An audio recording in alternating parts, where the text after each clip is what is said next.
welcome to Movies, Films, and Flicks. I am Mark Hoffmeyer, and joining me is a man who learned to play the guitar after watching Ricky and the Flash, and he currently has a #1 hit in Manitoba. It's John Levingood. Well, and every now and then I play that song when I'm trying to coerce a ghost out of hiding in a haunted house. Like in Conjuring? Like in Conjuring 2, yeah. So, after watching Meryl Streep and her daughter, play rock stars in Ricky and the Flash, what influenced you to finally pick up a guitar, John Levingood? I mean, I didn't even see a trailer for this movie, so I don't know what this movie is. Dude, you don't have to play tough, man. You watched it. You sent me a text message. You said, hey, I watched this movie, Mark. I just bought the movie poster and I bought the album for it because Ricky and the Flash's music, so good. And when I sent you the text, you could see the text on the screen smeared from my tear on my phone as I was typing it. You were this movie hit you hard. And then I didn't hear from you because we weren't podcasting yet. I didn't hear from you for about 8 months. Like nothing on the site, nothing. And then all of a sudden you're like, Mark, you call me up and then you sing an 8-minute song over speaker. That's like a Meatloaf song. Like it was like Foghat Slow Ride meets I Would Do Anything for Love. You think that our young listeners have no idea about any of the things that we're referencing right now? Doesn't matter. Meatloaf and Foghat and Meryl Streep. Look up Jim Carrey Foghat, and that's all you need to know. And then look up Meatloaf Fight Club. That's pretty good. And then Meryl Streep. People know who Meryl Streep is. But so you were just touring around Canada. Tell me about that. It's awfully cold this time of year. I'm sure I would have hated that, despite my plus-sizedness making me marginally resilient to the cold. You sold out a bar of, 40 capacity, but you sold it out. Like how was it? 40 capacity, but there were 3 people there, and I was one, and the bartender was one, and the cocktail waitress was one. I mean, they had a pretty good show, though, right? Yeah, the 3 of us loved. So you love performing your own music? I guess so. It's like Coyote Ugly. I'm just trying to live my dream here. Wait, you're Don't Fight the Moonlight? That's right. You were Leanne Rimes in it? My Piper parabooing. That was an interesting intro. Hey, you did good with you did pretty good with improv there, though, John. You didn't fall apart. Lazavat would be proud. I get Lazavat so you can see my developed skills in it. Yeah, I mean, normally you just would have flop slided. Like you just would have become like all liquid. You'd have been like it happens. You'd have been like T-1000. My bones melt and I start to get shaped like Jabba the Hutt. Like I'm seeing you in a chair right now and you just drop. Yeah.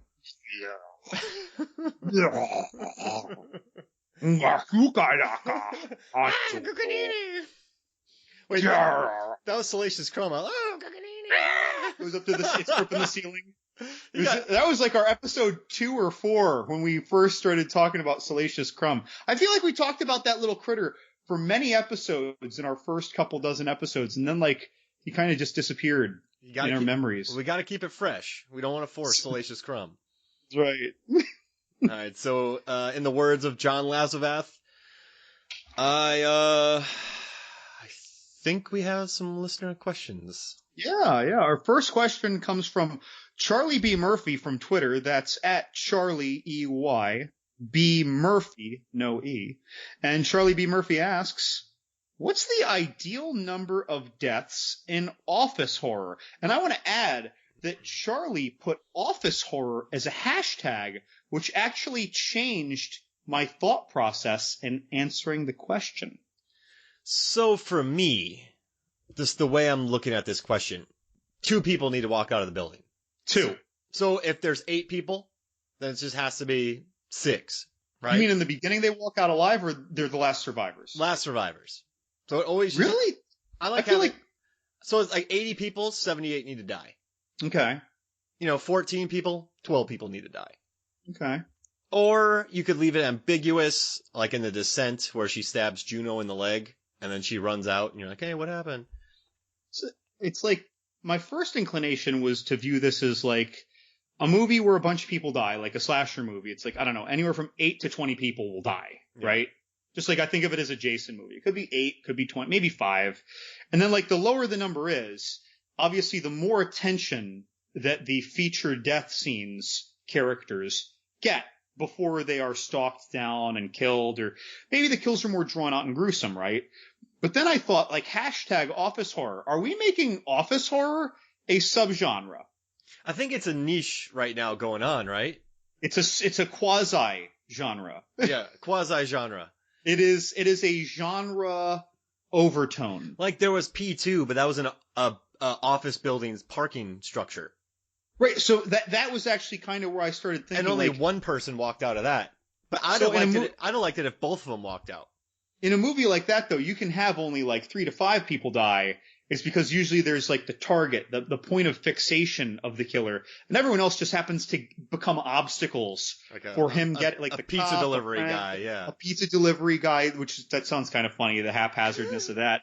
Hey, I'm sorry, they forgot the extra pepper. But like, so it, like, wait. The killer goes, "Here's the tip." Oh. Stab. Not Dad joke. Not Hashtag horror dad joke. But so it strikes me that, like, I mean, this could be like any slasher movie where the number of kills is inversely proportional to the amount of average time that each victim gets.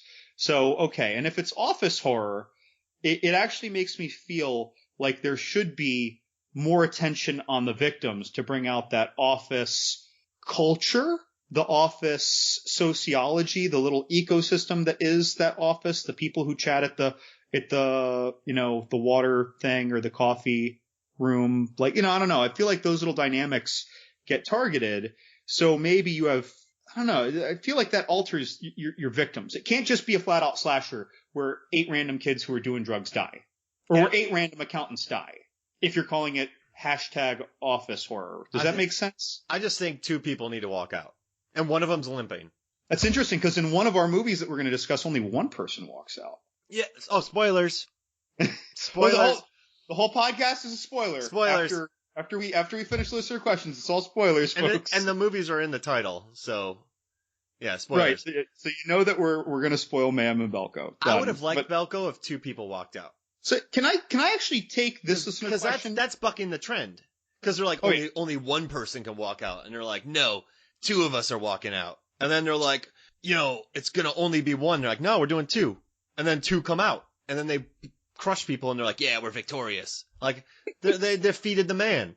You know what I mean? So I'm just curious though, with the hashtag office horror, what movies other than the movies that we're discussing today come to mind when you think of office horror? Because for me, it's so, and I don't mean just a horror movie that happens to take place in an office. I mean something that brings the dynamic of the office somehow into the movie. That's how I think of it.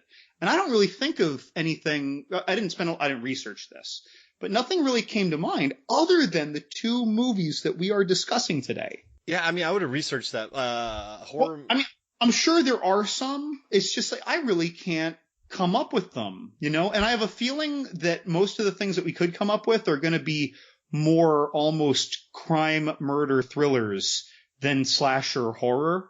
Like Die Hard. Like The Temp. You know what I mean? Like The Temp, like she's flat out killing people left and right, but it's just, I don't know, it never felt even horror adjacent to me, even though it's very mean. Yeah.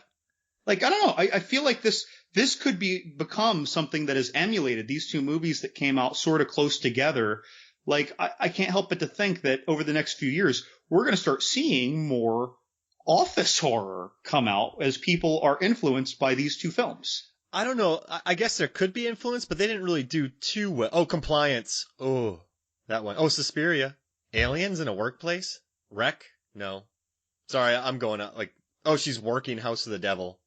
No, I think you're right. There's people who are killed while working.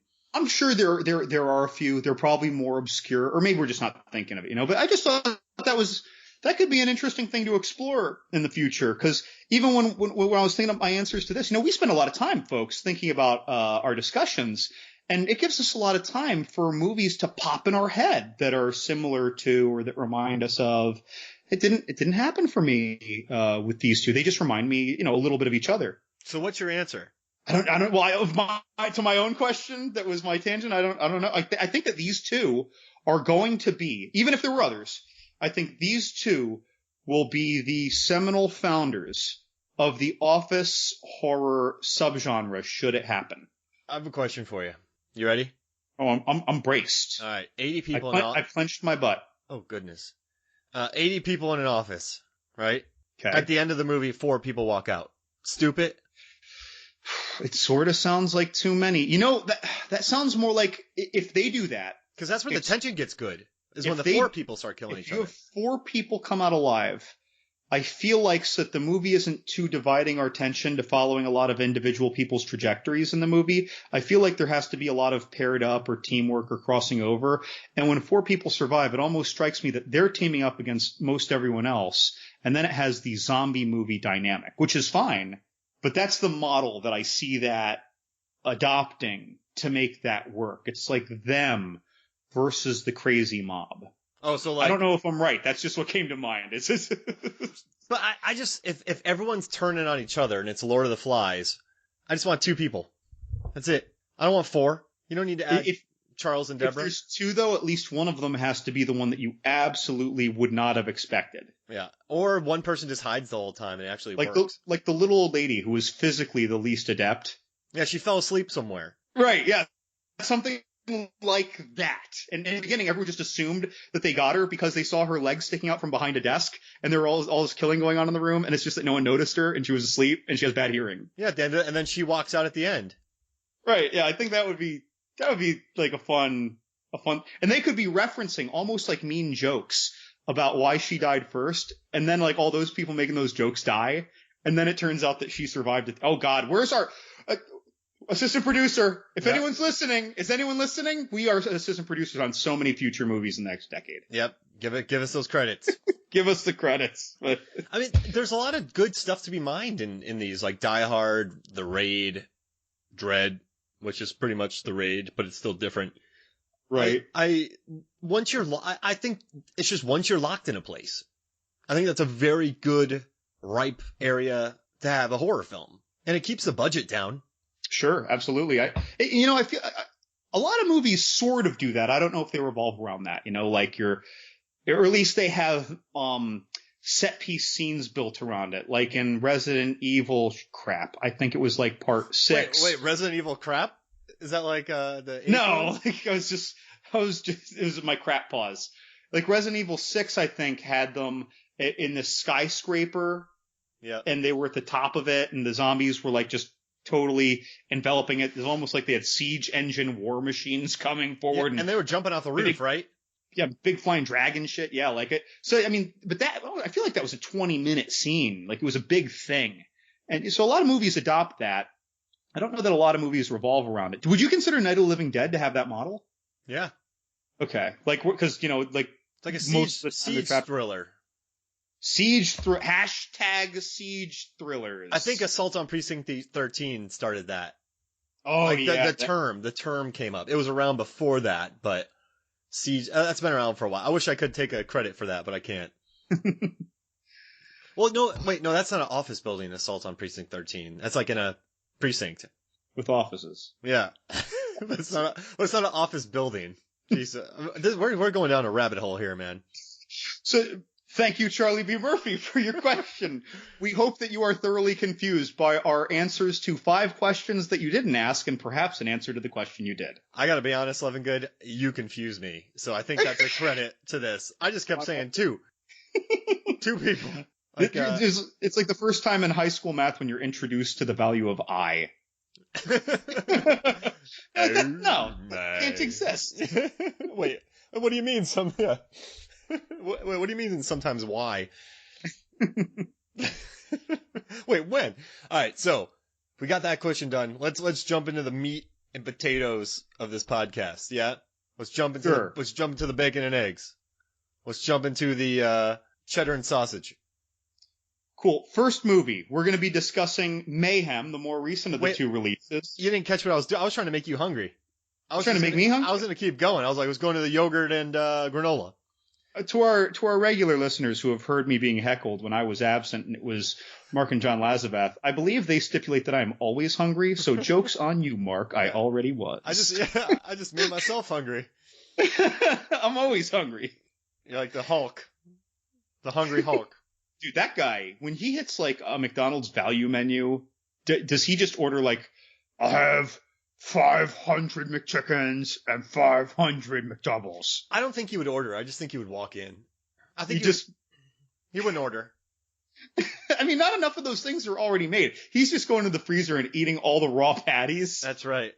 And then when he turns back into Ruffalo's like, oh my god. Then he has a food hangover. That's right. That would be awful. All right. So the first movie tonight is Mayhem, directed by Joe Lynch. The guy who also directed Wrong Turn 2, Knights of Badassdom. He is a guy who can work wonders with very tiny budgets. He's known for his gore, even though Knights of Badassdom doesn't really have all that. But yeah, he's just an indie filmmaker, very much so a genre filmmaker, and he made a film called Mayhem. Since I butchered Insidious last week, do you want to break out Mayhem, explain Mayhem? I can't even ask you to explain a movie. So, all right, I'll take a shot at this. A corporate office building, a law firm, has some of its occupants exposed to a rage-like, morally degenerating virus that spreads through the office complex, inducing a legal quarantine for 8 hours to outwait the incubation period of the virus, during which the white-collar workers act out their worst impulses on each other and carry out vengeance, personal gain, whatever they can, because it's almost like the purge where the legal ramifications are lifted. It's almost like you're temporarily insane. I think that was a very convoluted way of describing it. Now you did it. So the virus is called ID7, also called the red eye virus. Because you get one red eye. No, because the person who invented it loved the Wes Craven film Red Eye.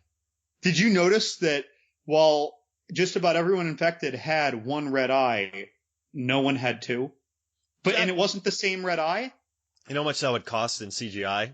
That was Joe Lynch's major... That was them cutting the budget in half? No, I'm serious. He said the worst thing about this film was doing all the eyes and for the CGI shots. He said there was like 1,000 shots. So that's why everyone only had one eye. Yep. It was red. That's very creative. Yeah. Well, it would have cost him, it would have been there's no exact numbers for this budget, but they shot it in 25 days in Siberia. So for the listeners who are listening, despite the spoilers, and you haven't seen the movie, just in case you want to pull the plug, I'll try and help you decide if you want to see this. This reminds me of The Purge a little bit. 28 Days Later, just in flavor. Belko, just in, I'll call it vague model. The fact that we have people trapped in a building that end up killing each other for one reason or another, and it's a little office cultured. And I've got one more movie that this actually reminded me of a lot, and I'm pretty proud of what I thought was a clever observation. Mayhem? No, not Mayhem. We're talking about Mayhem. Yeah, but you're saying Belko reminded you of something. Oh, I'm sorry. No, I'm insane. You're losing me tonight, man.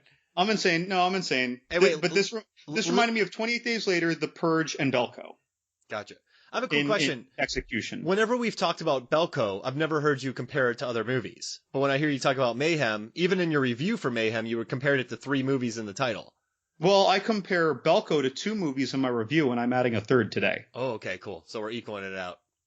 Yeah, but I guess. Well, but one of them isn't a horror movie. It was actually just a riff on words when I said Office Space meets Battle Royale. But it reminded me a tad of Battle Royale. But the real thing that it reminds me of, I'm gonna unleash on you guys later. Wait, can I guess? Oh, later. And then you're gonna let me guess beforehand, right? Well, I'll let you guess. I will let you guess. All right, cool. But sorry. So to me, this has the flavors, I'm gonna say. It didn't really feel like anything was, copied, if you will, but it had a lot of flavors, in my opinion, from The Purge, 28 Days Later, Belko. Would you add anything to that? Margin call? Margin call? Okay. Yeah, no, because they have to work their way to the top, like through the chain of command as they're predicting that the bubble's going to burst, so that they're going higher and higher. Like Dread? Yeah, and they're seeing, a huge thing, really bad things about to happen, and they're going their way up, like working their way up, just without murder. But yeah, so they get this, so, I don't know, so you know what I liked most about this movie was Stephen Hyun, his character Derek Cho. I just love that he was the lead of this movie. It felt fresh. Like, I liked it. I didn't feel he wasn't a stock character. He put a lot of personality into it. Basically, when he started with Evil Corp, that's what we're calling it. They specialize in being evil. He's this young, fresh-faced kid, and then 6 months later, he's kind of a douchebag. He actually found a loophole to get some, like, when someone kills somebody with the ID7 virus, they're temporarily insane, so they can't get in trouble. So he gets a raise, he gets a corner office, and he is kind of becoming a jerk, but he's still pretty nice. But then something gets pawned on him. He gets framed for doing something that someone else did. Then he gets fired. So that's why he's trying to go to the top of the building to. They pull a Disclosure on him. Yeah, that's right. Like Michael Douglas in Disclosure when Demi tried to frame him. Man, that's a pull right there. I'm not comparing this movie to Disclosure, by the way. It's nothing like Disclosure. But no, I agree with you, by the way. I love what Stephen Ewan brought to it. And remember, like, that kind of narration that he had in the beginning when you're seeing him at the different phases of his inception into the law firm, and you see him go from the nice bright-eyed bushy tail and the little office dynamic, and there were little glimpses of cattiness and officeisms, and then you saw him get cold. And when we kind of finished that intro montage, it was pretty early that he was like being, a ball sack lawyer who is getting really pissy at someone about not finding his coffee cup. Yeah, I mean, he has a right to be mad about that because his sister gave it to him, dude. But he was really gripping. Like, this one girl's like, I don't know, I left it right. Oh yeah, you're right. Remember, yeah. Like I feel like that was them. He went from that nice, kind, lighthearted, cute, cheeky introduction, and then they just showed you him being like, and it was amusing, but showed you him being a jerk, and it was like a few steps away from American Psycho. Yeah. Would you compare that at all to this? No. Is that an office horror? Yeah, I mean, it doesn't rely on The Office. It's office horror-esque. Yeah, there we go. I mean, it's pretty horrible what all these people, who all these people are. I'm getting really excited with the office horror thing, by the way, listeners. I don't think this is going to go away. For the record, I have only had 1/4 of a beer. This is me normal. Yeah, so I'm sorry. I think I interrupted your thought process. So he introduces himself. I brought up that his first scene, he was kind of a jerk. Yeah, and then he just kind of murders his way to the top, killing a lot of people, and then he gets his redemption. So how did you feel? What do you think we're supposed to think about how the virus got in there? Was that just by chance that the woman who came in, lying, posing as a lawyer, trying to get her foreclosure overturned, lying the whole time, happened to be the person who brought in the virus, or the person who set down the water glass had the virus, but she's the one who's most closely associated with it on screen? Are we supposed to, I mean, even if it's coincidence, is she our patient zero in this? People are probably screaming into this right now, but from what I remember, they said something about installing something in the law firm, and that is what spread it? No, but I mean, how the virus got in the first place. I mean, anybody could have walked in there. No, but when they showed us that the water glass was infected, her water glass, they showed us. Oh no, and then they showed it going through the air vents. Yeah, his glass was too when he drank it. No, he walked over to her. No, his glass was full of the gunk. I swear, I thought he took her water glass. Maybe I'm remembering it wrong. I might be remembering it wrong, but I felt like he ended up with her water glass. Yeah, I think he drank. No, because other people had it before him. I remember associating with her for some reason. Not like she planted it, you know what I mean? This is my weird tangent. This is my weird quarter beer tangent. Is this beer 80% alcohol? I watched this movie twice, and I don't know how the virus spread. Well, I mean, yeah, you mentioned the air, how it spread was the air thing, but I think that like the patient zero, we know that it started with that water. They presented it as if it started with the water glass. So is this like an M. Night movie? I don't know. Oh, how to get in there. Got in there because of the trees. Those aliens would really hate that water. Mark Wahlberg is out there just staring at these trees. These trees are spreading viruses. They're getting into office buildings. Stephen Ewan is killing people again, like he was killing people in The Walking Dead. Leave us alone, trees. Just stop. What happened to all the bees? So I guess one question I want to ask you, I'll ask you a couple questions about this film. Okay. How do you feel about the different ways that the virus attack people? So some people become murderers. Some people want to just hook up with their girlfriend, boyfriend. Some people throw a lot of paper. There's a lot of paper being thrown in the air in this film. For me, I felt like this ID7 virus affected each person differently depending on where they were at with their kind of id and inhibitions. So I think if all these people who were infected, only one person killed another person, so before it even hit their place, then I think it just affects each person individually in different ways. I agree with you. I think that if two people happen to be flirting in the break room when it came through the air vents and infected them, and we're assuming that it infects them very quickly, I think that would heighten the emotions that go with that flirtation. So if they were both flirtatious, they're going to end up making out on the copy machine. If one of them was resistant and the other was flirtatious, it would probably become violent from the person who wasn't interested or something. Like, I think that if two people were in the middle of arguing about TPS reports, like in Office Space, I think that would end up in just getting stapled in the face to death. Yeah. And then you notice in the movie also, though, that a lot of people seemed totally at peace. The nine. Well, so the nine, now, I don't know if their sinisterness was exaggerated, but remember Stephen Ewan's buddy in the beginning where he's like, we just need to put yourself in your room and wait this thing out. And then later he's in his room just as calmly as he can, but calmly, he's clearly high blood pressure, waiting things out. But he's not enraged. He's not throwing things around. He's actually like working in his office with the door closed. So some people were less heightened. Could that mean that if you were very calm, that when this strikes you, there's nothing to magnify? But then if I came over and slapped you in the face, then that will magnify your response to that. I also think it is who you are as a person, too. Because you saw that moment when he protected that assistant. Like, he still has... Oh, sure. Yes. So there's a scene where he's kind of a jerk, but he also... Another jerk he got... This is an evil lawyer place. So, like, I'm not saying all lawyers... In this certain office, there are... I'm not talking broad. I'm talking in this office. This movie had a lot of allegorical fun pointing the evil finger at lawyers. There we go. Just say that. But I'm not talking about the wider world. I'm talking about this office. There's a jerky lawyer talking to an assistant, and then Derek comes up and diffuses it and gets her back. So he has humanity. So I guess that's why he was able to... He still murdered people. But maybe... I don't understand how it affected him. Right. I will say that there are some things, I don't want to call it inconsistent. I don't want it to sound like I'm saying it was a fault of the writers. I think it was deliberate. But even though he had his motive, he wanted to work his way to the top for reasons. But like when he had the showdown with the woman and her little cadre of maniacs, yes. It was like a scene from The Warriors where he's like, are we going to do this easy or are we going to do it hard? So that was a calm decision in my opinion.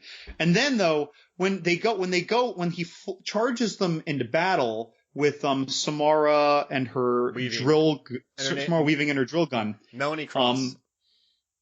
So when they charge in together though, they are smiling. So when we talk about heightening our feelings or degrading our morals, they specifically seem to be joyous. Not that word specific, you know what I mean? They were smiling about charging in 2 on 5 or 6 with armed people, but they were smiling. It wasn't like a rage charge. You know what I mean? Yeah. Like, so that was, there are a lot of moments like that where if you wanted to be the jerk on Reddit, you could be like, well, actually the virus didn't do what they said. No, I think it was very deliberate. It's like a film, a filmmaking device, or I don't know if that's the right thing to call it. I was reading a review and I found out something interesting. The person, well, not found out, but the person who wrote it said something interesting. They're like, if this virus would have made everyone kind of rage infested, everyone murders each other, we never would have got the kind of cool relationship between Derek and Melanie. Right. By Samara. So Samara's the one who tries to get her house back. She gets thrown into this room because they're quarantined. Then Derek later gets thrown in there and then they team up to fight their way to the top. They have to kill this. They have to go through the Reaper, and then they have to go through the Siren, and then they get to the boss. But I don't know. I think that's kind of interesting. With those inconsistencies, you got a kind of cool core relationship. Right. Well, and that inconsistency was what allowed them to discuss that arrangement that they were having. You know, that was very rational. They were sitting down in that like storage room, basement room, and he says, "Look, after they fought, after they were violent with each other, and then they calmed down. He's like, look, I need to get to the top, and I'm gonna, get this position, and when I have the power, I promise." Like, these are very deliberate, rational discussions. "I promise that I will get you your house back." And then she's like, "Okay, I agree." And then they put themselves at significant risk for each other. All the way through. So, and again, I'm not calling that inconsistency as a fault. I'm just calling it like it's a deliberate way to move the story along, right? Does that sound? Yeah. Is there a filmmaking term for this? I just want to call it a filmmaking device.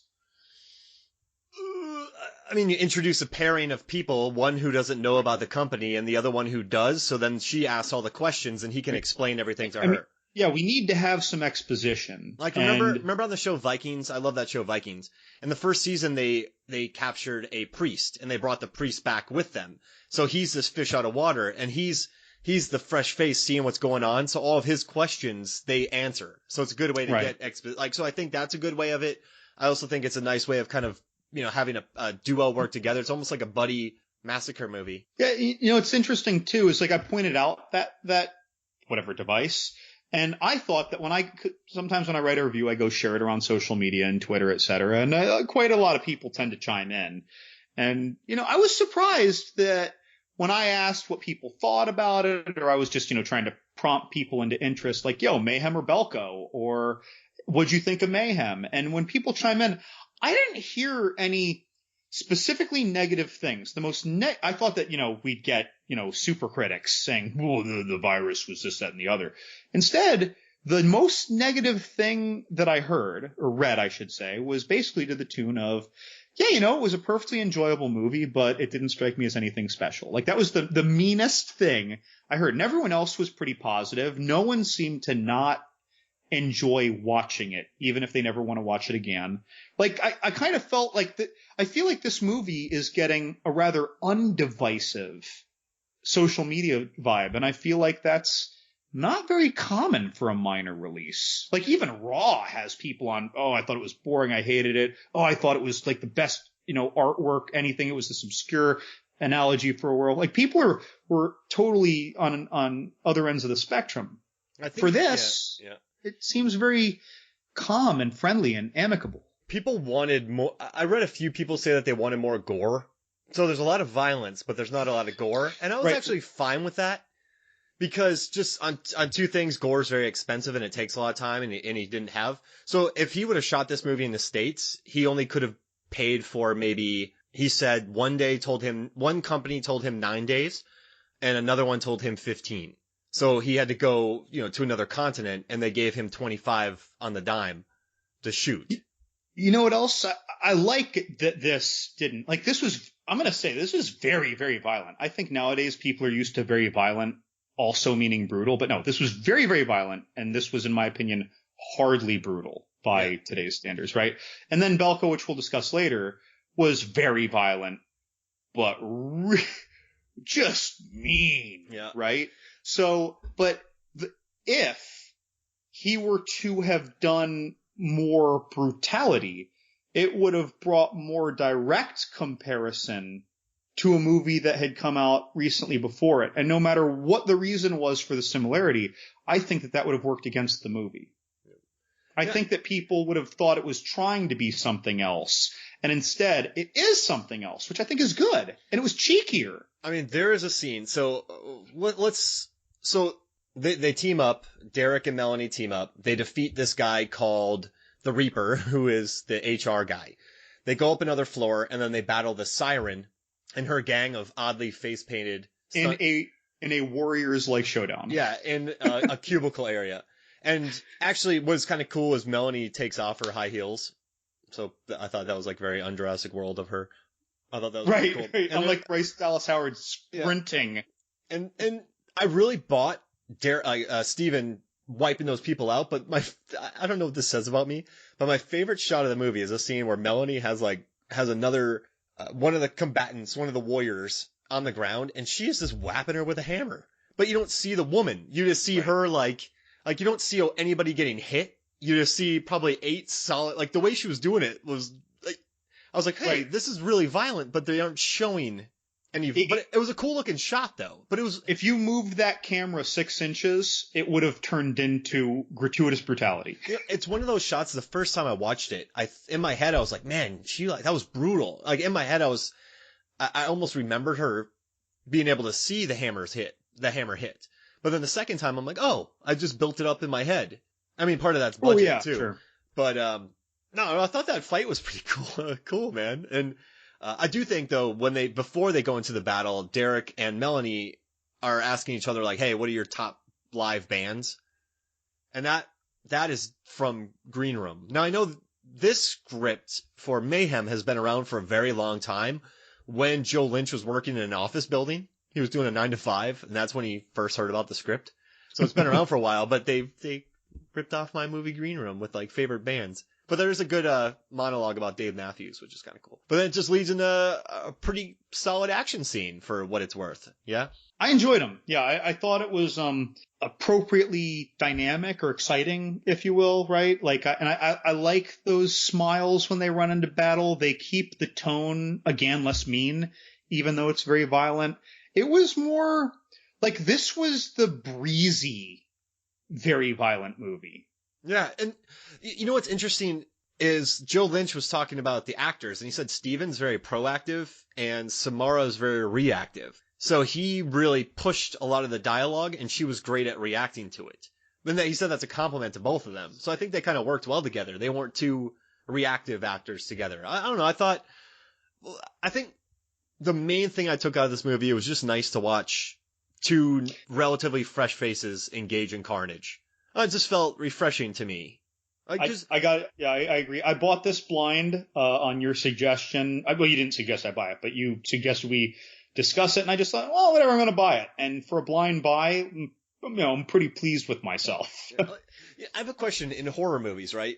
I guess it doesn't work with The Conjuring because we know who the actors are. But watching Raw, I had no idea who that actress was. Right. And watching Descent, I had no idea who those actresses were. Do you think horror movies work better when you don't know the cast than when you do know the cast? Honestly, I think so. Does knowing a cast make the movie... I mean, I knew who Neve Campbell was. I knew who Drew Barrymore... in Scream I'm talking about now. But I wasn't familiar with... Matthew Lillard, Rose McGowan, a lot of those weren't, I don't know why I went to Scream, but I wonder if a lot of those kids I hadn't seen before. So I don't know. I wonder if horror is best or I don't know if this is a horror movie, but I wonder if these films are best when you don't know who the actors are. If I'm speaking in super non-specific generalities, and I'm not talking about any particular horror movie, right? As a blanket statement, I'm going to say that I think that the general consensus is that the filmmaking quality, whatever, the acting, the writing, all these things tend to be on average lower in the horror genre. I think that budgets tend to on average be lower in the horror genre, despite all the effects. Yeah. So when you put an actor that you know in it, you create a positive expectation in a genre that is known for tempering one's expectations. And so it gives you an opportunity to be disappointed, I feel. Whereas when you don't know them and they do a good job, it's specifically good. And if they don't do a good job, it's par for the course and you still might enjoy the movie. I think a lot of brains get instinctively checked at the door for horror more than most other genres. And for that reason, I think it's maybe to the horror movie's advantage to not have mainstream recognizable actors. Stephen Ewan kicked ass, by the way. Samara Weaving, I didn't know before this. I thought she was great. A lot of these other actors I might have seen in something else, but didn't remember it until I looked it up on IMDb later. She's in The Babysitter on Netflix, one of their original films. She's the babysitter. Which I still need to see, and we should probably discuss when I do. It's very, bright. And there's another movie that came out this year about Christmas. Oh, I watched it too. Better Watch Out? Yeah, I watched that one too, yeah. She's in that? No, just Babysitters. Oh. things that go terribly. But also, before we go to break, I just want to ask, what about when actors play against type? So Cheap Thrills for me. Ethan Embry is in that film, and David Koechner. So David Koechner is normally this very comedic persona, but in Cheap Thrills, he's pretty menacing. And then Ethan Embry is a different character than what you're used to, and they pull it off. So when they play against type, like Patrick Stewart in Green Room, I wonder if horror movies. Listen, I love Patrick Wilson. I think the Conjuring films are great, but I always know it's like, hey, there's Patrick Wilson on the screen. But maybe if they play against type, I think, it just gives that actor the opportunity to demonstrate their range or capabilities. When they succeed, I think it's awesome, right? It's great. Well, a lot of people weren't thrilled with the movie The Number 23, but I adored seeing Jim Carrey doing a dark, twisted role. Because no matter what people thought about the writing or this, that, or the other, or how the whole thing turned out, I want to very stalwartly defend the quality of his twisted, paranoid performance. And I loved seeing that. That was awesome. And his weird role in The Bad Batch. Oh, yeah. The recent cannibal movie release. Like this weird, and he was very quirky and kind of humorous, but again, it was just such a weird role. A lot of people didn't know it was him unless they looked it up or knew before they saw it. Like, these are interesting things. So I think they create great opportunity. That's what I want to say. They create great opportunity in the film and for the actor. Doesn't always pan out, right? But it's just like putting no names in a horror movie that you bust your butt on to try and make outstanding. It's opportunity. When you put great actors in a horror movie, it creates expectation, and we're just hoping that you meet the bar. I'm super overgeneralizing, and I'm trying to make an analogy. So if people are screaming at their screen, listen to this podcast. Like, I'm not trying to pigeonhole this. You know what's also weird? I'm a big fan of Korean horror films. Yep. And a lot of the actors I do know, but when I first started getting into Korean horror, I didn't know any of them. So they might have just as well been those characters. Right. No. And that's how I sort of think of Stephen Ewan as that, even though The Walking Dead is such a big thing. If you're one of the people who doesn't watch The Walking Dead and who never did, and then you watch this, like, did you know him? Yeah. Probably not, so I think that he is almost one of those choices. All right. We'll be back. See you in a little while.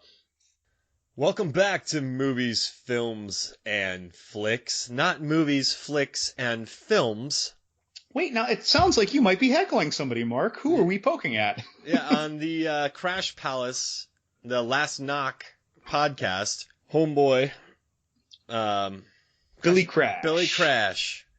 He keeps calling us by the wrong name. So it's movies, flicks, films. The other day he called us cinema, movie, picture. The guy just can't get it right. But we appreciate him calling us out. So, not calling us out, giving us props. So, I mean, hey, do it however. He gives us all these like these very sweet shout outs and everything, and he always gets it wrong.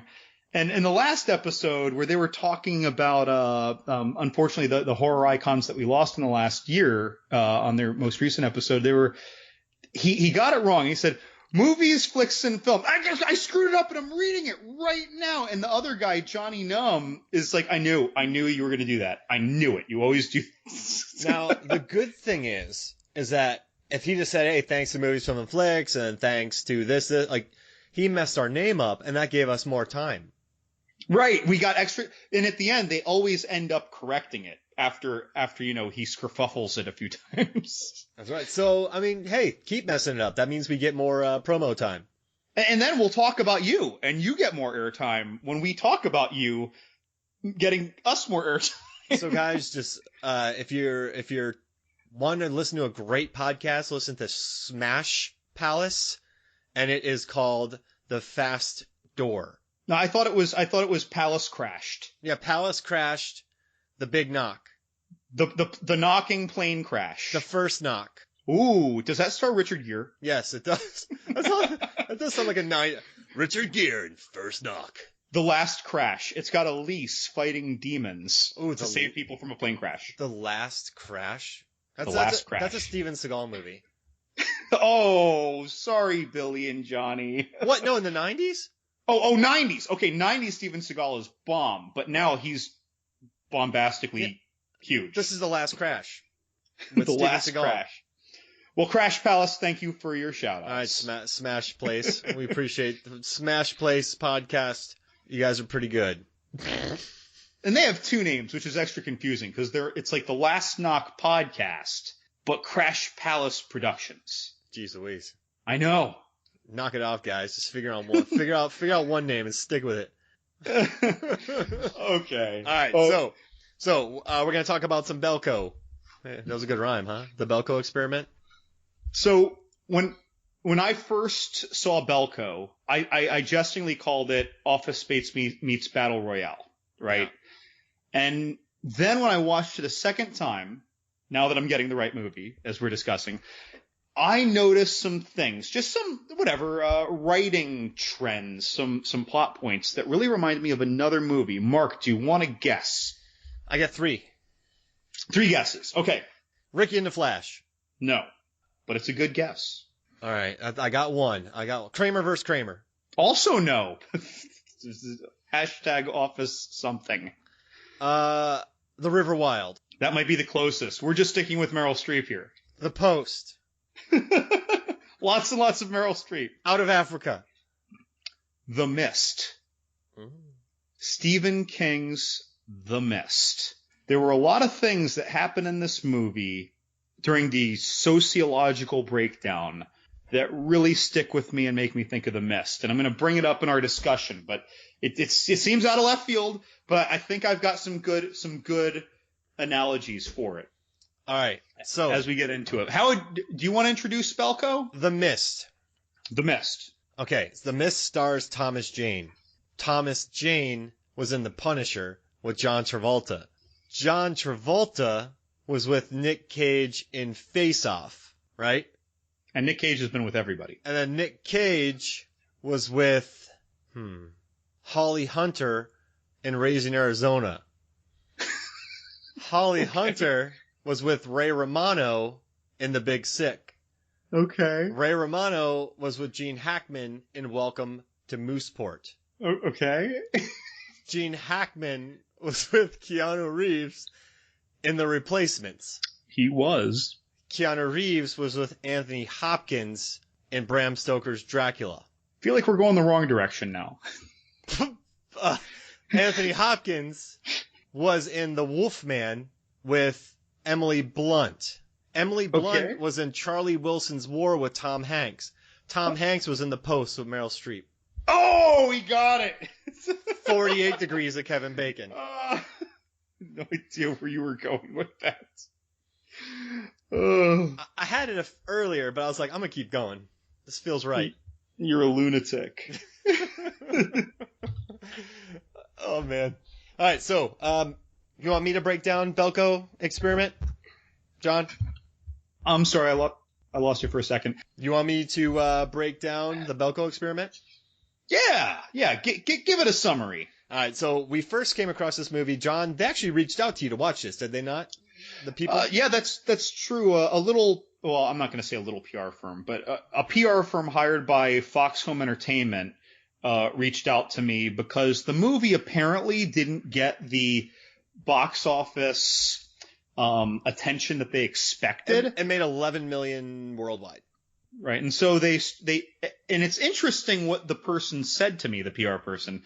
She said, we were targeting the kinds of accounts. She didn't say horror. The kinds of accounts that seemed that they'd be sympathetic to this film. Not her exact words, by the way. I'm paraphrasing. And so they said, hey, we want to send you this movie and we're going to send you some paraphernalia. And if you happen to write a review about it, that's wonderful. And if it's a positive review, we'd specifically love it if you posted all about it.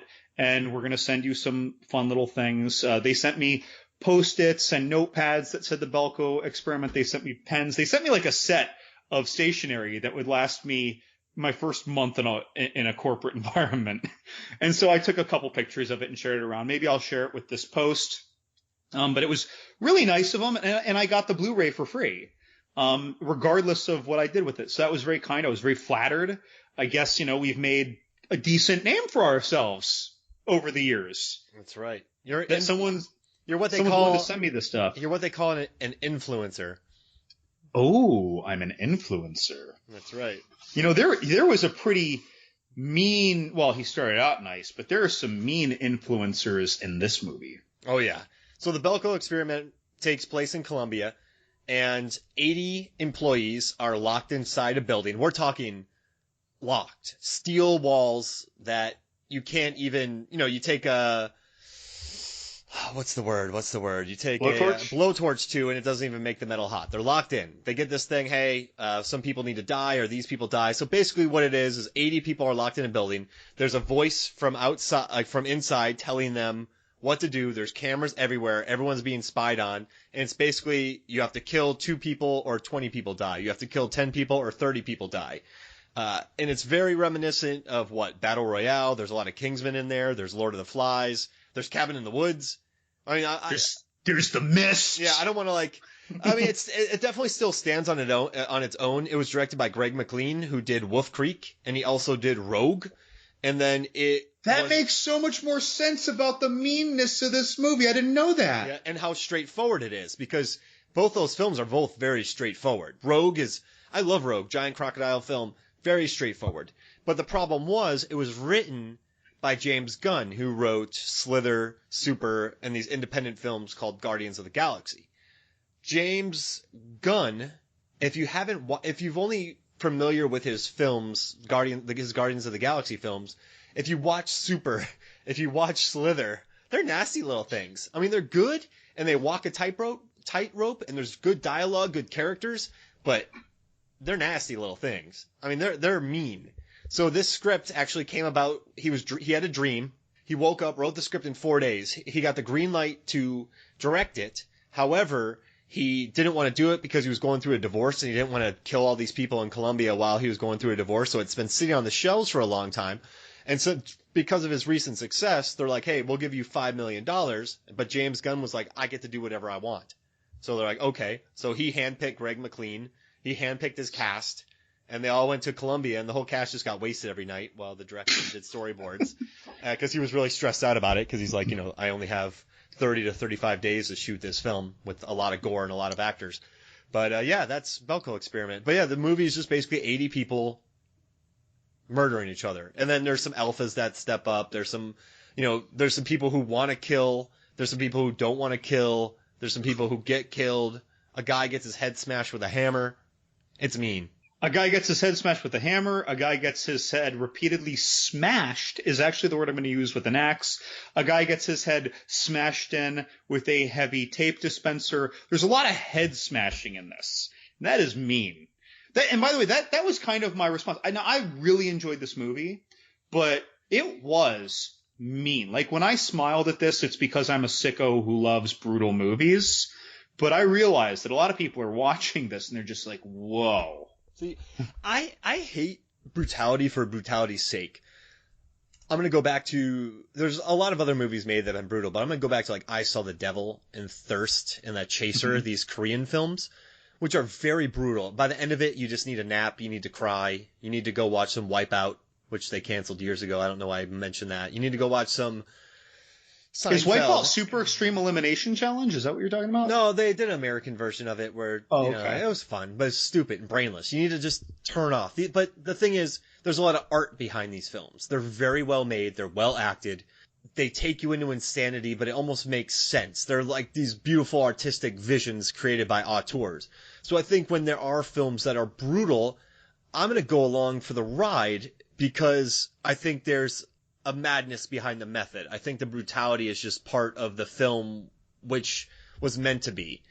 So I like Greg McLean a lot, but I would have loved it if James Gunn directed this film. And don't get me wrong, I watched this movie and it passed by just perfectly fine. But I would have loved to see James Gunn influence his work with characters, less straightforward style, and the violence, because he's capable of all three. That's what I would have loved. But, I mean, Greg McLean told a perfectly serviceable film. So starting with kind of the intro where they're kind of introducing us very briefly to the characters, I really liked the way they did it. I thought they did a very nice job, at least opening with a little levity, much as Mayhem did. In fact, I think this opened with more levity then Mayhem, as we were introduced to John Gallagher's character, as we're introduced to the dynamic of that woman from Perfect Storm and the glasses fellow, and he's talking about he's giving personalities to her ant farm, and they're having this nice little exchange. I really liked the dynamic between the people. It was very warm. When I first saw this movie, it really shocked me the level of brutality after they sprinkled this happy fairy dust in the first kind of 4 minutes. Yeah. And it's only 4 minutes, but they were clearly waiting to pull the rug out from under me. And there's a lot of very good actors. Mike Milch, if you listen to our podcast about 10 Cloverfield Lane and Hush, he's really good in it. Oh, John Gallagher Jr., his character, Mike Milch, but he's very good. He's from Hush and 10 Cloverfield Lane. You have Tony Goodwin, who's from Scandal. You have Sean Gunn, who's Kraglin and Rocket Raccoon, and he's also in Gilmore Girls. He's in this film. Michael Rooker, Dr. Kelso, is in this film. One of the kids from Silicon Valley. I mean, there's a lot of I'm amazed they got the cast. This movie only cost $5 million. So these actors must have signed something to where if this film made money, they made money. Oh, John C. McGinley. Yeah, John from C. Scrubs McGinley. Yep. And Stand Against Evil. Yep. I mean, very great cast. What, Dr. Kelso, right? The Scrubs. Yeah, and it had, he's not big, but the tall British guy, Owen Yeoman. Yeah. Was he British or Australian? Well, I believe he is British. The actor, is British. Yeah, I mean, there's a lot of for the budget they had. This is one of the biggest $5 million budget casts I've seen. Yeah, I was really impressed with the movie. It didn't wow me, but I very much enjoyed it. Rewatching it was by no means a chore. I liked the dynamics, the sociological breakdown that happens in this film. So the first thing that happens is there's kind of an alarm, right? We know that things are a little off.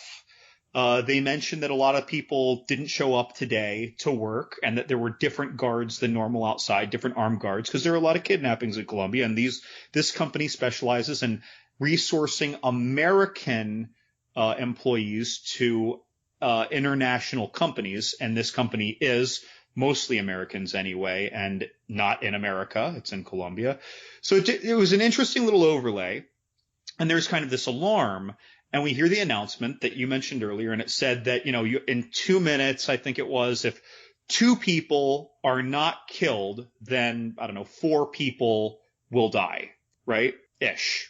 Yeah. Something like that. And that sets the stage. And what happens immediately is a lot of people, Andy Gunn is our stoner comic relief kind of, and conspiracy theorist, and he thinks it's all a joke. And then later he thinks that it's just hey, do you see the papers we signed when we agreed to work here, man? They can do anything we want. This is a social experiment. They're looking to see how we react. They're seeing how we act under pressure. And then later, he totally degenerated when body counts really went up, thinking, it's all in the water. They're poisoning us with I thought it was hilarious that in a movie with this big kind of conspiracy, he's going for what I think is the lesser conspiracy. Yeah, and then some lady's like, there's going to be mildew. Right, yeah. When he's dumping all the water tanks. So it's gonna do mildew. It makes me think of Archer when they're saying, "Do you want ants?" Yeah.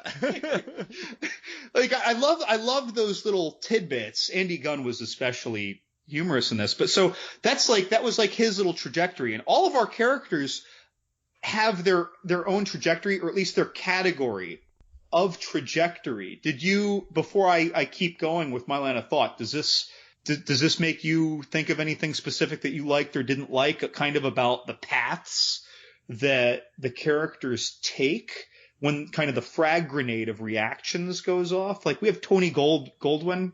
Goodwin. The CFO or the COO.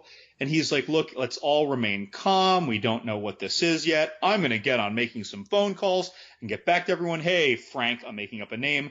Let's get some bottled water. Let's all stay calm. Have a glass of water. Let's sit down. I'm going to start looking into this and get back to you as soon as I can, right? He starts out as the good, calm under pressure, take charge guy that should be there.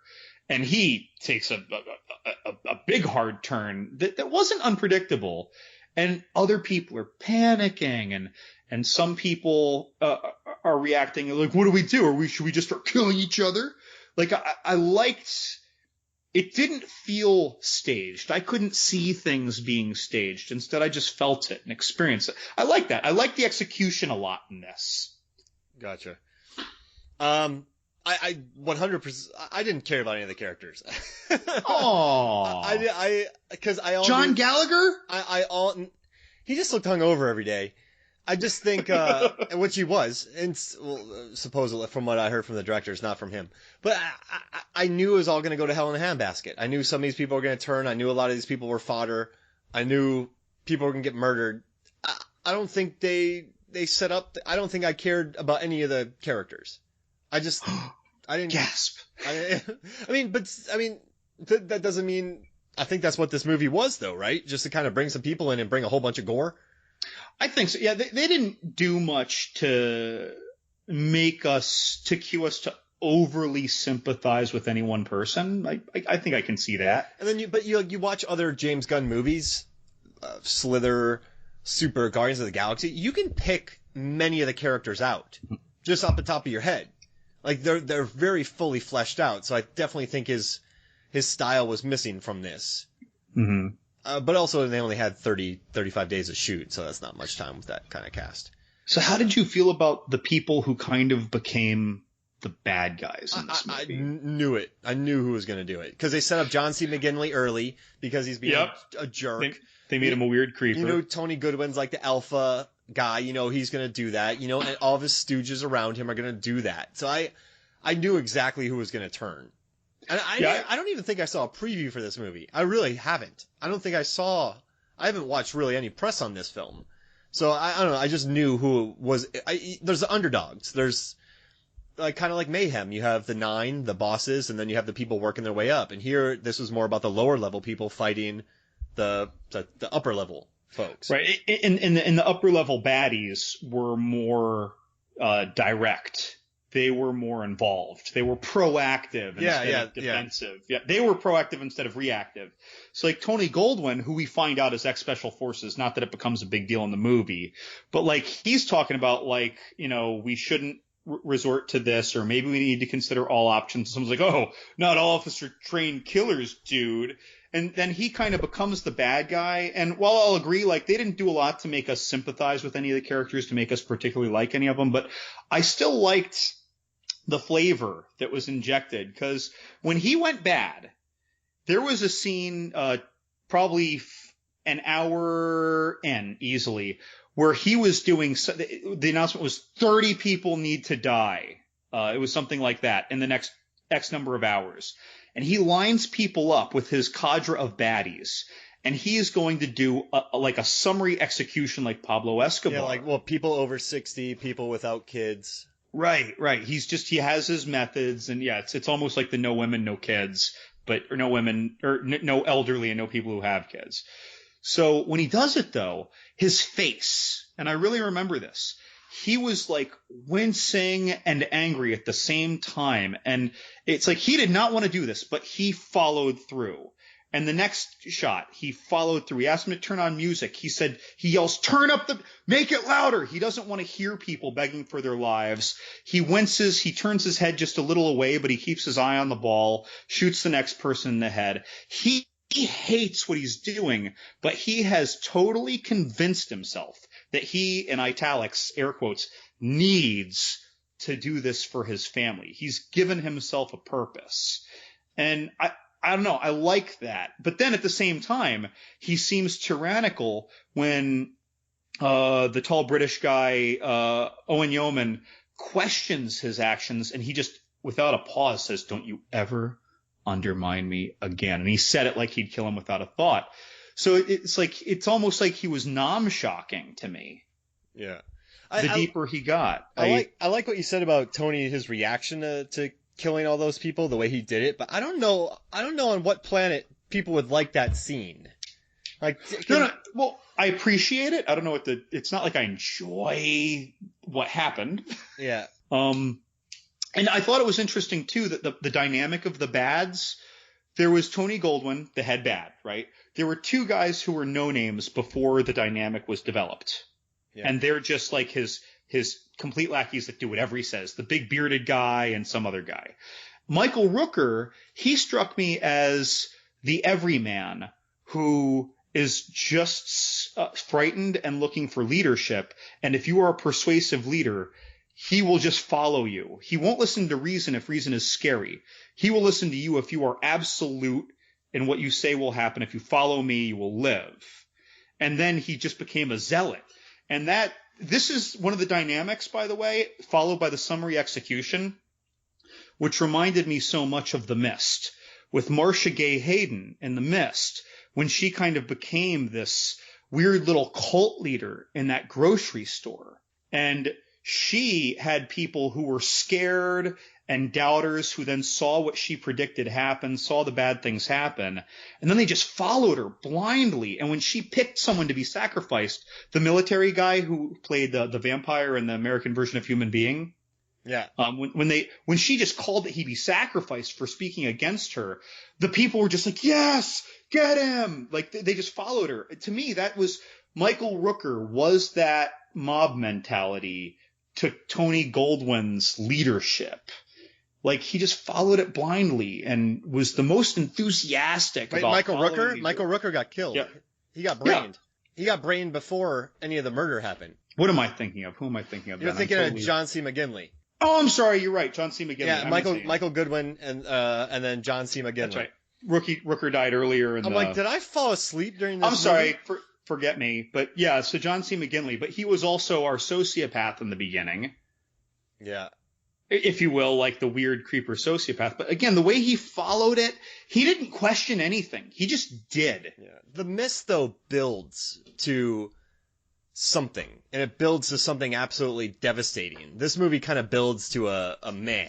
So all that murder and torture and innocents getting killed just means so much less to me at the end of this one.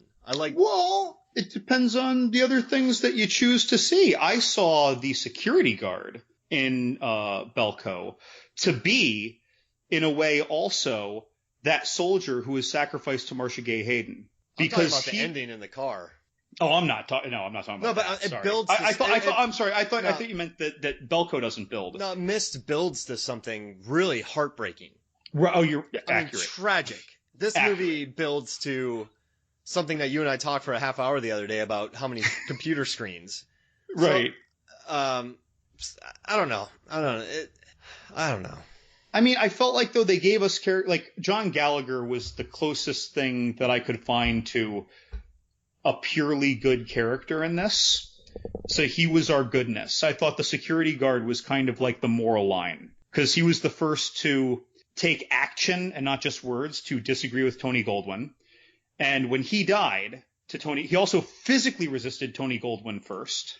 I think it's Goodwin. Goodwin. Okay. Tony Goodwin. Sorry, Tony, if you're listening. Tony's pissed. Tony is so pissed off right now. Tony, I invite you to be our guest. If you're listening, you can be our guest next time. Just email me. And Tony Goodwin. Oh, no, it is Tony Goldwyn. I'm an idiot. Tony Goldwyn. Well, I messed it up when I thought I messed it up. All right, Tony, I'm sorry. If you want to come to the podcast. Tony, you can be a co-host. But the guard verbally resisted first, physically resisted first, and then was killed. And when he got killed, that's actually when the shit truly hit the fan. When the person who was trying to keep order with the thing he had the greatest power to do, keep the guns out of their hands, that's when things totally degenerated for the innocents. I like these things. I don't think anybody should have gotten guns in this scenario. Well, so that's an interesting thing to mention. So remember, the guns were in a safe, and the security guard had the only gun at first, and these other guns are in a safe that the guard has a key to, right? And Tony's like, yo, we need the keys to that. We should make sure the guns are safe, so we should have the guns. And guard's like, no. Well, eventually they get the guns. When they get in the gun safe, Tony Goldwyn actually, the character actually says, as he's pulling it out, it's like, this is like I'm paraphrasing, like a needlessly large number of guns. Yeah. He made a comment, and the ammo, like he made a comment that this is a lot of stuff. This is way more than we expected there to be. Why did they put this here? If they were going to go mean, I think they should have kept all guns out of it. It should have just I been... wasn't a fan of the guns. I'm gonna agree. Even though I kind of like the summary execution scene, the way that they did it, I definitely agree with you. It would have been cooler, the desperation that's cultivated without them. Well, if you're gonna go mean. Like, really go mean. Don't just give us a scene where 20 random people are killed. So I know you like John Gallagher. You didn't seem super impressed with him in this film. What were your feelings about the character in this? He's just the stock guy. Let's not do this. Let's think it out. Man. I mean, I like him as an actor. I thought he did I guess I agree. You're making a good point just when you say that thing. He's that guy. I thought he did a good job of it. Oh yeah, he's always good, but he was just Basil Exposition from Austin Powers. Right. He's not a person. He's a movie character meant to side one part of an argument. Like he's not a character, he's just a device that's against another thing. I think that's fair. And I've come out and said, I agree that there's not a lot of specific sympathy built for anyone. Yeah, I see that. I feel that. You just I don't know why. You just gotta make make your violence really violent, or just don't, or make us care for the people who are being killed. Listen, even the victims, because I didn't really sympathize too much with any of the victims as they were dying. No. Or as they were being hunted, maybe is the better word. Did you? No, I didn't care at all. I feel like they did such a good job focusing on the brutality, and I'm talking about Tony Goldwyn's face when he's doing the summary execution. But when people were begging for their lives, I hear him yelling over them to turn up the music. I'm focusing on him. This movie kept the spotlight on the aggressors, even when people were being summarily executed. Yeah, right? And I have a feeling it's deliberate. And then they were playing that song. They were playing like a cover over the whole thing, which they were trying to be cute with. Do you like that back in the opening credits, they were playing a Spanish version of I Will Survive? Yeah, that was good.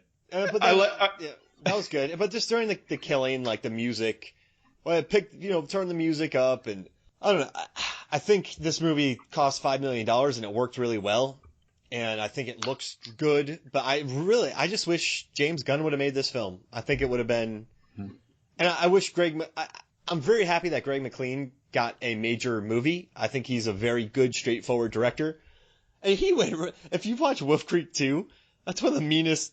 Meaner than Wolf Creek 1? Watch it. It's like him turned into T-800. Basically, but it's mean. It's like. I haven't seen Wolf Creek 2. And you know what's crazy? I hated Wolf Creek 2, but I still think about it. Belko Experiment, I'm not going to think about. I do think about it, but I do get your points too. I don't know. Can I ask you, so did you watch this once or twice before our episode here? Just once. I didn't want to give it time. Okay.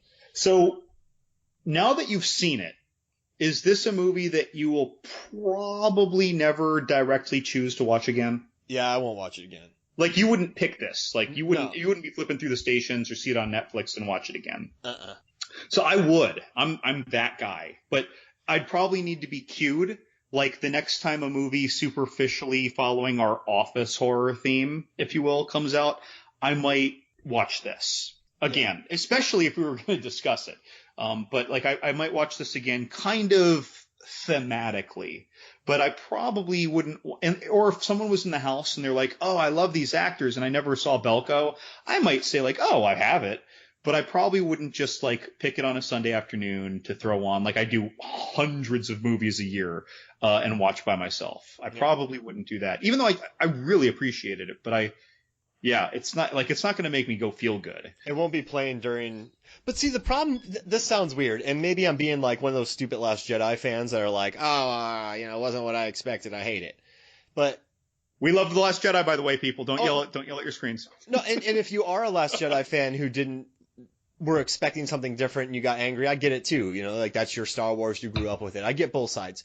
But with I'm trying to say with this film, it's a movie about mass murder and I'm really nonplussed by it. I'm very meh towards it. I don't know. It's weird. I don't know. It wasn't, I keep saying I don't know a lot about this film, but it didn't, movies like these should be affecting. And this one just never did it to me. That's very fair. I think that I was affected because I have a love brutal films. So it's not the same thing. You know what I mean? So I get it. Man, there were some crazy reviews about this film. One lady went off on it. This one lady wrote, I'm not talking about you. This is one of the angriest reviews I've ever read in my life. She goes, when this movie finds its fans, it'll be among the instigators and internet bullies, the type of people who know very well why there isn't a White History Month, but like to ask the question anyway, while safely situated behind a keyboard. Whoa! I mean, look, fine. I'm not saying you. No. That's totally no. It doesn't matter if she means me or not. Well, she does mean me. She's implying me because I like the movie. No, I feel like she's the one that's like the massive audience. Are you the audience of this film? You watched it and you appreciated it.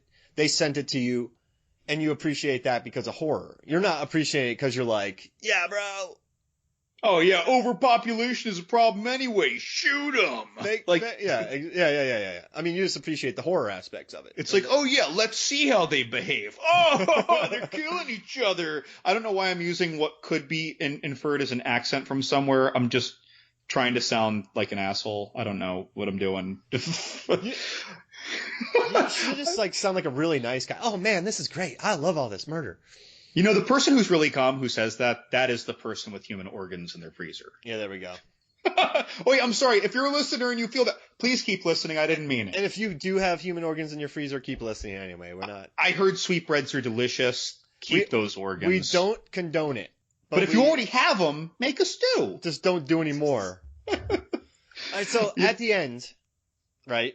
John Gallagher Jr. is the only one that walks out. He walks out, there's all these guys, hey, this is an experiment, he kills all them. But at the very end, you cue back, and there's a guy watching 165 TV screens, correct? Right. In the screen is actively panning out, so we don't know if it stops at 11 by 15 rows and columns, or if that's the max. But yes, 165 different monitors of simultaneous endings in real time of these experiments. Right, so someone bursting out of a door, one's by a park, one looks like it's by a high school building. They're all in daylight, by the way, so if they're all over the world, there has to be daylight when these things are all finishing. And so if 80 is the number, you want to keep that number constant, so that means there's 13,200 people.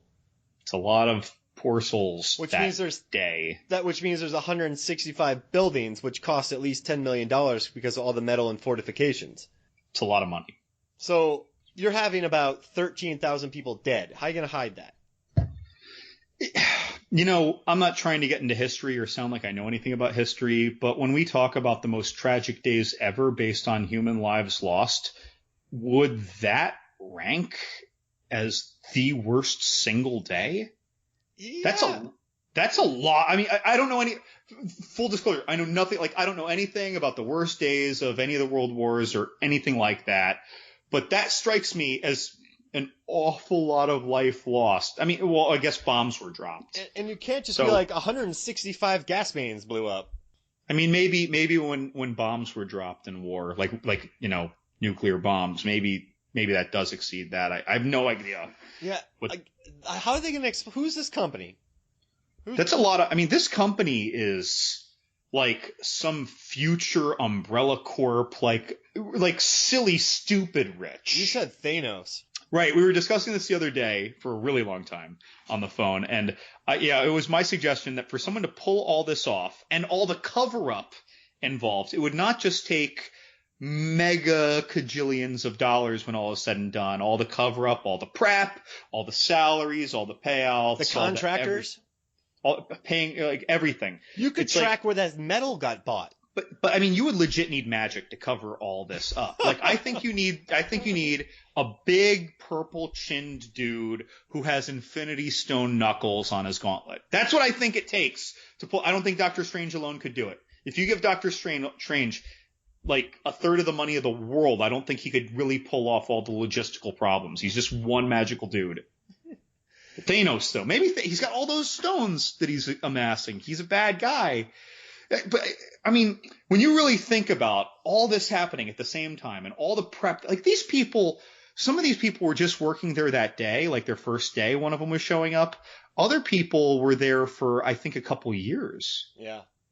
I mean, this took a long time to develop. And during the plot, remember at one point someone was even saying like, what does this company even do when the shit hit the fan? What do we even do here? Like, do you know what we do? And someone like repeats like, what? We outsource this, that, and the other. He says, yeah, but who's actually doing that? It was like they were all doing background things that weren't that.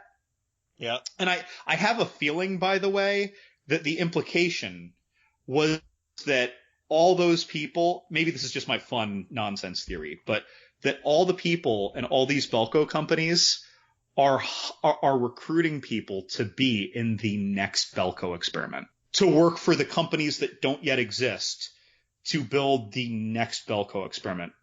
Well, let me rephrase. If all the different experiments happening at once, these 165 companies, if they were all doing the same thing, but maybe just this company is doing that. Yeah.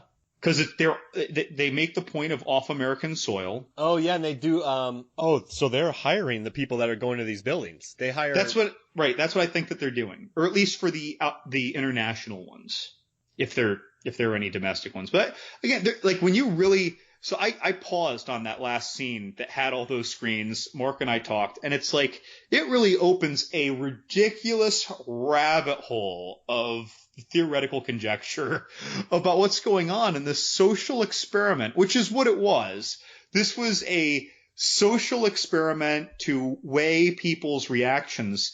And Mark and I were talking about statistics and 80 people per sample size, or is the sample size different? And they're actually just relying on the question at the end where they ask John Gallagher one question. How do you feel in this moment? That's what he said. In this moment, do you feel A, relief, B, anger, C, fear? You know, like, and then he breaks free in the middle of it. But what if that's the only datum that matters? We don't know what they're studying. Because like this is just bonkersville. It would have to be 80 people in each, because if you're in an office with only 10 people, you know each other better. So that death is going to be a lot worse because you're probably more familiar with each other. But when you have an office of 80, everyone doesn't really know each other. So, but maybe their sole interest is whether or not the survivor is scared, relieved, or angry, regardless of their interactions that they had. They just went through an immense trauma. What if the real thing they're testing is just your response to all the trauma? I think there'd be more trauma, though, if you were in a smaller workforce and knew the people better. Some people go into shock just because they witnessed someone get shot who they didn't know. Yeah, it's true. I'm not making that as the rule to say, like, oh, you're wrong. It's just like, I'm just saying there's so many weird, like, this is like the scientific variable machine. Like, it's... Hey, we got 3 listener questions to knock out real quick. You want to do that? Oh, my goodness. We should. It'll give us a moment to reflect. There we go. Cool. Our first listener question comes from Wolfman Josh, who is a co-host of the Horror Movie Podcast. By the way, I love it as our podcast community comes together and we're getting questions from other podcasters. Wolfman Josh asks, would Belko be better if the likable characters were forced to kill each other rather than it always being good versus evil? Or do you prefer the Mayhem model where friendships of convenience happen to form? Interesting question. Yeah, the likable characters were forced to kill each other. So I'll just... Do you want to start? I mean, the way they separated these people in Belko with like the upper white dudes like running around like killing people, like it really took away a lot from it. And then you had the weaklings. I don't know, if misunderstandings happened, if something weird, if something set it off, if people who were familiar with each other, you would have cared more about the film. But the thing is, though, the Mayhem model where friendships of convenience form, that friendship between the two of them is a lot different than the friendships, the friendship of convenience in Belko. Because were there friendships of convenience, or were they just people who were already friends? Are you talking about in Belko? Because we don't know the backstory. So, I mean, people do bond. People probably do go in their own groups. Yeah, like the best pairing I think of is John Gallagher and the girl he was flirting with, but we know they have some kind of history. But that's the most distinct one to me. Friendships of convenience are good because you have 2 people and you get to know them, play off each other, so there's someone to care about. But I also think I like it better when likable characters are forced. I mean, you have these movies where 2 friends are forced to fight each other, where something happens, where, I think that is, I don't know, I think that would be a lot more exciting than just...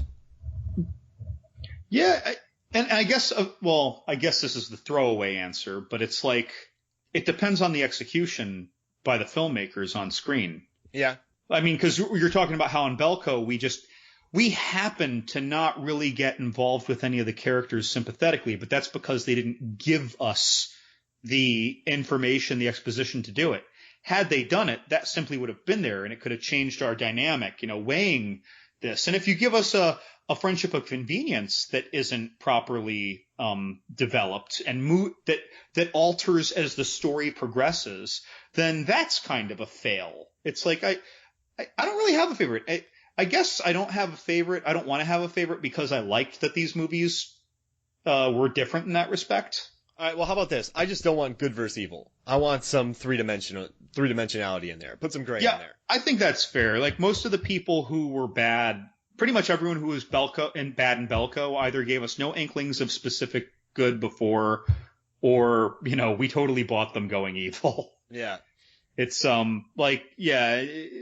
whereas with the exception of the evil boardroom on the top floor in Mayhem, there was a lot more ambiguity. There was just a lot of chaos and pandemonium happening on these office floors. Yeah. Let's go to the second one. I like that they're different.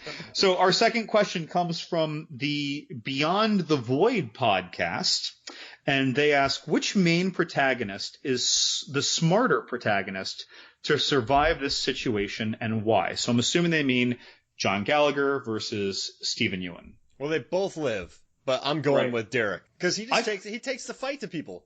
I like him. He does, but when you choose to go fight instead of calmly hide in your room, you increase the probability of dying. Yeah, but he lived. So regardless of that action, I feel like Stephen Ewan had more opportunity to be smart, and by that I mean like strategic. He was very strategic, his decisions. Like, he had an ambition and he knew how to get it. And I feel like John Gallagher's character, because of the situation around them, by the way, is what I mean. John Gallagher's opportunity was more about being rational, which isn't, I mean, one is more tactical. The other is trying to bring reason to the people around you. I'm going with Derek and Green Room. There's a scene where they're talking about playing paintball and they got wiped out while, so in Green, never mind. But yeah, I'm going with Derek. I'm going on the attack. I'm doing Stephen Ewan. I want to play I'm playing neutral. Well, look at the people who hid. Like, I don't know. I'm going Derek all the way. Derek all the way. All right. One last one. This last one comes from Billy Crash from the Last Knock podcast. Billy asks, do you think grand conspiracies and films such as the Belko experiment are ludicrous, or do they enhance the terror? Ludicrous. Just ludicrous? There's no terror because you and I have sit there. We talked about 165 screens and started breaking down data and how much metal costs. That was well after we saw the movie. Well, no, I was thinking about that because I asked you how many screens. I was like, because that always was on my mind. And when you said you were watching it again, I was like, hey, can you count the screens for me? Because I didn't have the movie on me. Right. So I don't know, the whole experiment. I just went, oh brother. And then I just started thinking about Cabin in the Woods. Then I started thinking about other things. And then I'm like, is that all there is? And I was like, what's going to happen next? And there's all these cameras. It just made me ask a lot of questions. You brought up a really good example for me to connect to. Because in the Cabin in the Woods, I actually loved the ludicrous conspiracy, but in no way did it inspire. Well, it wasn't really a terrifying movie, but it didn't enhance any fear at any time. It was just like, oh, what is this silly thing? Oh, it's doing this. It's like, so. And then in those Paranormal Activity movies, at first you just had, what was the demon's name? Oh, in the third movie, they gave him the name Toby. So then you get the back-breaking jerk demon. Then you have all these witch covens, and then these witches are everywhere. How do they travel? This is a big flock of witches. Oh, no, I had a lot of logical problems with the witches. Yeah. But when it was just Toby, you know what, I'm going to say it. That motherfucker was scary. All right? In that first film, that dude was scary. Right. Well, back before he was Toby. Yeah. Back then, he was more of a Michael Myers. We had no idea why he was acting. Michael Myers became part of a cult. Jason Voorhees, was part of a cult. Right. Part 9. Yeah, I like it better when things are simple. I don't know, like they try to build to the backstory of the creatures from the Descent. I don't know. I don't like grand conspiracies in films, and because then it makes You know what else? When it's a grand conspiracy, they're just saying, "Hey, by the way, boom! I'm just telling you this is what made all of that happen." you know, like little conspiracies bother me. So when it's a grand conspiracy, like it's just I don't know. It's not terrifying. I think anything in horror that makes you ask questions, like, hey, how did Michael Myers drive there? How did Jason Voorhees teleport there? I think these scenes take away from the horror. So I think any grand conspiracy that could raise more questions, they're not good for the film, for a horror film. At least that's what I think. That's fair. I'll agree that they're ludicrous. I'll agree they don't enhance the fear, the terror. I mean, I was entertained by them. I kind of it's almost kitschy to me. Well, in this movie, I should say, I was entertained by it. I thought it was laughable that they made Jason a Deadite. Yeah. And Jason Goes to Hell. I mean, I laugh. I like that movie for its zaniness, to put it best. But that movie also had, and Part 8 even had a lot of Freddy-isms because it was after New Line took over. Yeah. There were a lot of weird Freddy corollaries I thought anyway. Maybe someone thinks I'm full of it, but yeah, it's hand waving almost. It's like, this is how we're changing things. Yeah. Yeah. And I don't know. I'm just not. Keep it simple. But that's a good question. Actually, Billy, I'm really curious if you decide to write in, I'd like to know what examples you might have been thinking of when you brought up grand conspiracies that may have enhanced terror. What about the one in The Arrival? Oh, you mean like the global warming machines? Yeah. See, I like that one. Yeah, that was really funny. And also, but you know what? They revealed little bits about that. Actually, they kind of revealed it when there was still 20 or 30 minutes left, I think. And then they just kept building, right? So we got little clues and we built, and it was a part of the plot device. I don't know how to say. It was one of the many plot devices progressing with the movie. Yeah. So and that was handled right because they answer everything. So maybe it's more the grand conspiracy that is dropped as a bomb at the end of a movie. Yeah, no, yeah. And that's happened a lot too, and you're like, wait, what? Yeah. I don't know. But I am curious about what Billy was thinking when he brought that, like if he happened to be thinking about anything specific when he asked that question. Yeah. Oh, let's hear about it, Billy Smash. Billy Smash from the Last Crash podcast. Crash Palace. Well, that wraps up our listener question. Again, we had a wonderful response to listener questions this episode. I really appreciate that from the listeners. Yeah, we had a lot. We had a surplus. So, plugs?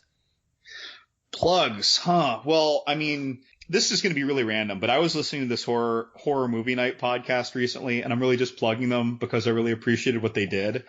And in their episode, they revealed to me something I thought was delightful, and that is that there is a movie in the world called Blood Fart Lake, and I mean a feature-length film with that title. And so I looked it up, and there's even a Terror at Blood Fart Lake. I mean, this is like a sophomoric joke, but these movies exist. And then I found out that there's a whole set of horrible, horrible, horrible movies that really exist. So I don't know. This is just my very obscure thank you to the Horror Movie Night podcast for bringing that to my attention. Honestly, my biggest thanks is for all of the people who provided our listener questions. There's Wolfman Josh from the Horror Movie Podcast. That's at Horror Movie Cast on Twitter. We had at Charlie B. Murphy from Twitter. He has his website, www.cbmurphy.net. There was Beyond the Void podcast, who I'm actually just now discovering because of their question. They are at BTVcast. And of course, at Crash Palace and at Johnny Numb, who co-host the Last Knock podcast and write for Crash Palace, and Johnny Numb writes for Loud Green Bird. These folks are all pretty supportive of us. I really appreciate them, even if they mess up our name all the time. Yeah, but you know what? I mean, really, we love answering your questions, and your listener questions a lot of the times can really enrich the narrative of our episodes. And You force us to think of questions that we might not have thought of on our own, or that make us think about something in a slightly different way. So, I mean, to all the people listening now, if you have listener questions, you can email me. I'm willing to take them. I'm johnshorrorcorner@gmail.com. We have 2 Twitter accounts where you can find us. Hopefully you're already following us. It's at Movies, Films, Flicks and at MFF Horror Corner for John's Horror Corner. We have our Facebook page. And Mark, anything to say? And how can they find us to listen to us? Yeah, just head over to Stitcher, head over to Blog Talk Radio, head over to Podbean, iTunes, just type in Movies, Films, and Flicks. Also, go to iTunes if you get a chance. Just please rate, review, and subscribe. We just need everything we can get, and we appreciate you listening. Yeah, thanks a lot, guys. Guys, yeah. So for me, Mark, and John, thank you guys. See you next week.